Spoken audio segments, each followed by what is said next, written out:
اهلا بيكم في حلقه جديده من تاك توك. كلوي ايلينج شابه بريطانيه شغاله موديل للاعلانات في بريطانيا. جالها عرض بقى تصوير اعلانات في ايطاليا من واحده من وكالات الاعلانيه عشان تروح تصور الاعلانات في مدينه الموضه والسحر والجمال ايطاليا، وتحديدا في ميلانو. طبعا اي حد مكانها هيجي له عرض زي ده اكيد مش هيرفض، وبالفعل قبلت كلوي العرض وسافرت من لندن لميلانو بعد ما الجهه المنظمه حجزت تذاكر الطيران. الكلام ده كان في 2017، وكلوي كان عندها وقتها 20 سنة، وكان بيجي لها عروض كتير لتصوير إعلانات أو الظهور على أغلفة المجلات. والعرض بتاع إيطاليا ده كان قبله عرض من واحد قابلها في دبي، قال لها إنه مبرمج وعنده شركة إعلانات وكان عايز يصور معاها إعلانات، لكن هي رفضت وقالت إنها تسافر إيطاليا. كلوي ما رجعتش لندن بعد موضوع دبي ده، ومحدش كان يعرف إنها سافرت إيطاليا غير واحد شغال معاها محامي ودي جي اسمه جرين. مامتها ما كانتش تعرف طبعا، وفي الآخر سألت عليها الأخ جرين فقال لها للأسف هو جاله إيميل من مجموعة اسمها الموت الأسود أو بلاك ديث بيطلبوا فيها فدية 300,000 يورو، ولو ما دفعوش الفدية البنت للأسف هتتعرض في مزاد علني على الدارك ويب كنوع من أنواع تجارة الرقيق الأبيض، ودي طبعا كارثة كبيرة.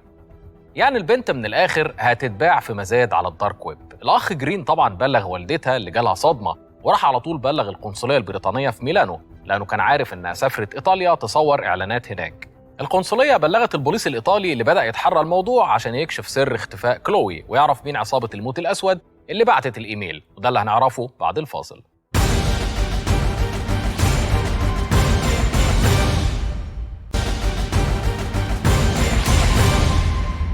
أهلا بيكم.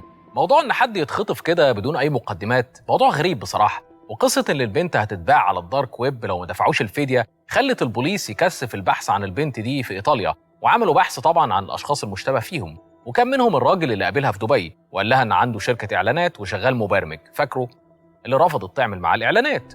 جرين صديق كلوي بلغ عنه وقال إنه كان بيتحايل عليها عشان يشتغل معاها وهي كانت بترفض، ولاحظ إنه كان لهجته إيطالية وكان اسمه لوكاس هيربا. المهم البوليس حاول يوصل للأخ لوكاس وتتبع برضه الإيميل اللي وصل للأخ جرين اللي كان فيه طلب الفدية اللي ب 300,000 يورو. البوليس وصل للعنوان فعلا في ميلانو واكتشف إنه مكان مش باين خالص إنه مكان للتصوير أو استوديو ولا له علاقة بالإعلانات. الغريب بقى إنهم لقوا بعض ملابس البنت في المكان وما لقوش أي دليل تاني، وفي الآخر بعد البحث ما لقوش قدامهم غير إنهم يقفوا لحد كده. المريب بقى في الموضوع إن مجموعة الموت الأسود دي محدش يعرف عنهم حاجة قوي، والبوليس الإيطالي حاول يوصل لأي معلومات عن طريق الاتصال باليوروبول أو البوليس الأوروبي لما لقوا إن في انتشار للبلاغات عن اختطاف بنات من أوروبا باسم المجموعة دي وبيتم بيعهم على الدارك ويب كرقيق أبيض. مجموعة الموت الأسود من الأسماء الغامضة جدا على الدارك ويب، خصوصا في المنتديات والمجموعات المتخصصة في تجارة البشر على الدارك ويب. وفي سنة 2015 مجلة ماذر بورد المتخصصة في التحقيقات نشرت تحقيق عن مجموعات الإتجار في البشر على الدارك ويب، وقالت إن في مواقع متخصصة بتبيع بني آدمين سواء رجالة أو ستات على الدارك ويب. الصحفي الاستقصائي جوزيف كوكس، وهو واحد من المشاهير في صحافة الإنترنت والتكنولوجيا، دخل مزاد على بنت كان ب 150,000 دولار عشان يشوف البيزنس ده بيمشي إزاي، وفي الآخر ما كملش طبعاً لأن المجموعة طلبت منه يدفع جزء من الفلوس قبل ما يشوف الضحية على لايف ستريم من على الدارك ويب. ناس كتير بعد التقرير اللي نشرته مجلة ماذر بورد عن التجربة دي شككت أصلاً في وجود المواقع دي على الدارك ويب، وقالت إن الموضوع ده كله فنكوش أصلاً ومفيش حاجة اسمها مجموعة الموت الأسود. عموماً بقى بغض النظر عن وجود المجموعة دي من عدمه، إحنا عندنا حالات خطف وبيع على الإنترنت على الدارك ويب زي حالة كلوي كده اللي لسه هنعرف باقي تفاصيلها، لكن في كلام كتير على مواقع ومنتديات متخصصة في النوعية دي من الجرائم اللي على الدارك ويب بتقول إن في مجموعة فعلاً اسمها بلاك ديث أو الموت الأسود. الغريب بقى إن البوليس الأوروبي أو اليوروبول كان فاتح تحقيق فعلا من 2015، يعني قبل خطف كلوي، وناشر بعض الصور من التحقيقات. حسب تحقيقات البوليس الأوروبي فالمجموعة دي بتعمل أي حاجة تخطر على بالك زي ما هو واضح كده من صور التحقيقات، من أول الخطف للقتل والاغتيالات، لدرجة إنهم ممكن يخترقوا جهاز شخص ويحطوا عليه مواد غير قانونية ويبلغوا عنه البوليس عادي جدا، ودي خدمة كده بيعملوها من 4000 ل 6000 دولار، حاجة عنب يعني، ادفع تجد ما يسرك. عموما البوليس الأوروبي في تحقيقاته بيقول إن الموضوع ده مش مؤكد برضه، وممكن تكون المواقع دي أصلا فخاخ لاصطياد الناس اللي عايزة الخدمات الإجرامية دي فتاخد منهم الفلوس، وكل سنة وانت طيب الموقع بيختفي ومش هتعرف تجيبه، ودي طبيعة الدارك ويب. الموضوع فضل كده لحد ما ظهر تحقيق صحفي برضه لمجلة ماذر بورد في 2018 بيتكلم عن عصابات الاغتيالات على الدارك ويب. البطل في التحقيقات دي كان وايت هات هاكر اسمه كريس مونتيرو. كريس كان مهتم جدا بالتحقيقات على الدارك ويب، خصوصا في المواقع اللي بتعمل اغتيالات او بتعرض خدمات القتل. يعني اي حد متضايق من حد كده لا مؤاخذه يدخل يدفع فلوس على موقع من المواقع اللي موجوده على الدارك ويب اللي الراجل ده كشف عنها في التحقيقات بتاعته. المواقع دي عندها حاجه كده اسمها كيل ليست، يعني قايمه القتل. اول ما بتحط اسم الشخص وتدفع الفلوس عن طريق البيتكوين طبعا او اي عمله مشفره، هتلاقي اسم الشخص ده اتحط في قايمه القتل وبيتم تاجير شخص لقتله او اغتياله. شيء مرعب الحقيقه. كريس استهدف موقع من المواقع على الدارك ويب اسمه بيسا مافيا، متخصص في القتل والاغتيالات، وكان بيديره واحد اسمه الحركي يورا. المهم ان كريس كان عامل اكاونت ودخل طلب قتل شخص مش حقيقي، وبعدها بفتره الهاكر اللي اسمه يورا ده بعت له رساله فيها عربيه محروقه كتهديد ليه. المهم كريس قدر يوصل لقاعده بيانات على الموقع وصلته لاسماء ناس بتطلب فعلا قتل ناس بعينهم في الولايات المتحده ودول تانية حوالين العالم، واكتشف ان يورا ده بياخد منهم بيتكوين مقابل انه ينفذ الجرائم دي، واللي كريس كان متخيل ان اغلبها فنكوش بعد التحقيقات اللي عملها. المهم كريس بلغ البوليس علشان يبقى في الامان لو حصل اي مشكله او فعلا حصلت جريمه قتل، ما يبقاش هو مدان انه ما بلغش البوليس من الاول وهو عارف بالمواقع دي حتى لو كانت نصب زي ما هو متخيل. المفاجأة بقى ان كريس لقى نفسه في وسط معركة كبيرة مع اللي بيدير الموقع على الدارك ويب اللي اسمه يورا، وللأسف البوليس اكتشف ان في جريمة قتل على الأقل ليها علاقة بالقايمة بتاعة القتل على الموقع. ومن هنا الموضوع بدأ يدخل في الجد مع كريس اللي لقى نفسه أصلا متهم بأنه بينشر أخبار كاذبة ان المواقع دي نصب، وهي أساسا طلعت مش نصب. انت متخيل المأساة بقى اللي الراجل لقى نفسه فيها بسبب تتبع بعض المواقع الخاصة بالقتل على الدارك ويب. المهم كريس تم الافراج عنه بعد ما البوليس قبض على مجموعه من الاسماء اللي كانوا دافعين فلوس للموقع، وتحديدا لمدير الموقع اللي اسمه يورا. ومن يومها والاخ كريس بقى مهتم جدا بتتبع مواقع القتل دي على الدارك ويب، وبقى بيحاول يساعد البوليس بشكل غير مباشر ويبعت لهم اسماء الناس اللي بيحاول يكتشفها، خصوصا بقى اللي بتطلب قتل ناس تانية على الدارك ويب. المفاجاه ان الاخ كريس بعد كده قرر انه يعمل حاجه ظريفه جدا، يجمع الحالات اللي هو شاكك فيها وينشر معلومات عامة عنها على موقعه عشان يساعد البوليس في دول كتير. تخيل بقى الصاعقة إن لقيت حالات متسجلة في مصر، وتحديداً 5 حالات، إضافة لدول تانية طبعاً حوالين العالم متسجل فيها حالات لطلب قتل ناس على الدارك ويب. طبعاً أي جهة تقدر تتواصل مع الأخ كريس هو عنده المعلومات بتاعت الأشخاص اللي كانوا طالبين قتل ناس تانية. مأساة الحقيقة الدارك ويب ده. عموما الموضوع ده مليان نصب كتير جدا، وفي منه حالات فعلا البوليس في امريكا قدر يربطها باحداث قتل حقيقيه، وفي حالات لا.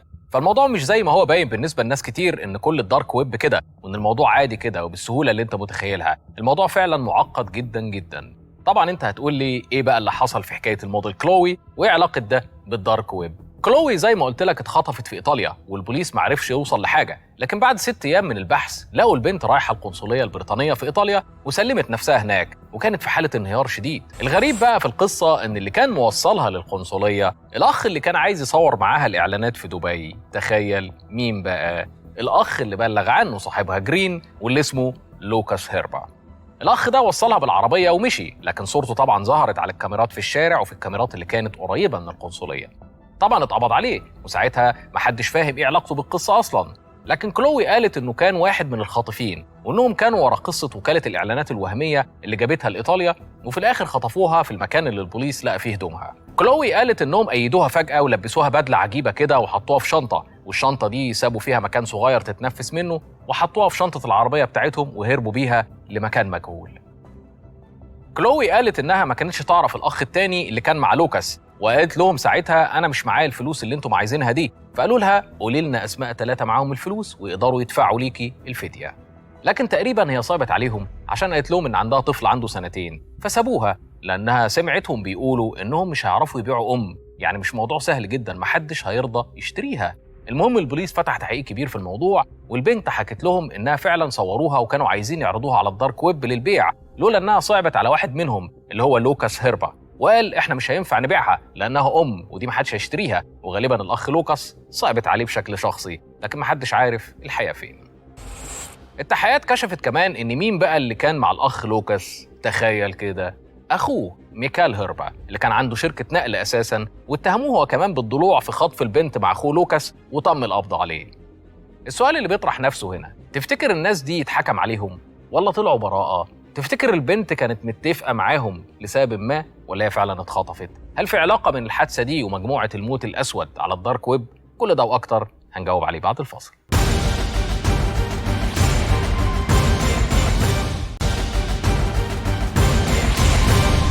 اهلا بيكم. في التحيات بقى الاخ لوكاس فجر مفاجاه ان البنت كلوي هي اللي اتفقت معاه يمثل عمليه الخطف دي علشان هي كانت محتاجه تتشهر اكتر، وده موضوع هيفرق معاها ويزود عدد المتابعين بتوعها على حساباتها على السوشيال ميديا خصوصا انستجرام. كلوي طبعا انكرت وقالت انا مش هتهمه مزور، وبعدين ايه دليل بقى انه اتفق معايا او انا اتفقت معاه؟ والحقيقه ان الشرطه في التحقيقات كشفت عن نشاط لوكاس على مواقع الدارك ويب وانه بيفهم في التكنولوجيا، ولقت الصور اللي كانوا مصورينها لها ومجهزينها علشان يحطوها على المزاد للبيع على الدارك ويب، ولقوا الايميلات على الكمبيوتر بتاع الاخ ميكا كمان. طبعا محامي المتهمين كان بيحاول بكل الطرق يثبت ان الموضوع مش خطف، لدرجه انه خلى لوكاس يقول انه ما كانش عايز يخطفها بجد، هو بس كان بيحبها وهي رفضت تتعامل معاه اكتر من مره، فحب يعني يعيشها في الجو، وقال انه اتاثر بفيلم اسمه باي اني مينز وحب يقلد عمليه الخطف اللي موجوده في الفيلم، وهي قصه بقى اخترعها برضه عشان يمكن تخفف العقوبه عليه. بسبب الروايه اللي قالها دي الفيلم الناس راحت دورت عليه في بريطانيا واتفرجوا عليه، فالراجل شهر الفيلم في التحقيقات وما نفعتوش برضه حكايه الفيلم دي. المهم بعد محاكمات المحكمه حكمت على الاخوين لوكاس وميكا بالسجن 16 سنه زي ما شفت كده.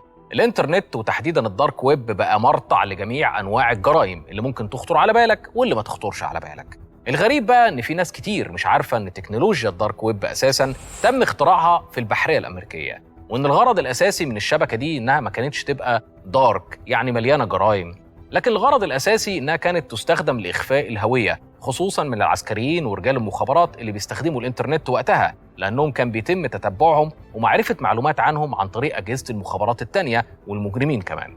في نهاية تسعينيات القرن اللي فات وزارة الدفاع الأمريكية عملت شبكة لإخفاء الهوية مبنية على بروتوكولات وأنظمة اسمها أونيون روتر وسمتها تور.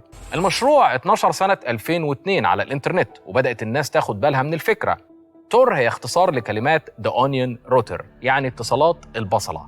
بص للبصلة كده وانت بتشيل كل طبقة من طبقاتها هتلاقي فيه طبقة تانية وهكذا. ودي الفكرة ببساطة انك بتتحول من لاير أو طبقة للتانية من الاتصالات ما بين مجموعة من المساهمين في الشبكة حوالين العالم لحد ما توصل للهدف بتاعك. أي حد بقى بيراقب الطبقات وطريقة الاتصال دي مش هيعرف انت رايح فين وجاي منين. طبعا المشروع بقى صرفت عليه الولايات المتحدة كتير وطورته أكتر وكالة الأبحاث المتقدمة في وزارة الدفاع الأمريكية داربا. وبعدين بقى في 2004 نشروا الكود بتاع المشروع مجانا وبقى مفتوح المصدر أو اوبن سورس، وده خلى منظمات تانية كتير تاخد الكود وتطور فيه وتستخدمه، وبدأ يجذب أنظار كتير من المنظمات اللي بتدافع عن الخصوصية على الإنترنت وكمان شركات وجامعات، وبدأت تمول تطويره أكتر وانتشر أكتر. أكيد بقى هيجي في بالك سؤال مهم، وإيه اللي يخلي وزارة الدفاع الأمريكية تسيب المشروع كده للناس تستخدمه ببلاش بعد ما صرفت عليه الملايين ديت؟ سؤال وجيه برضه، بس إجابته فيها جزء علمي وجزء خبيث في نفس الوقت من وزارة الدفاع الأمريكية.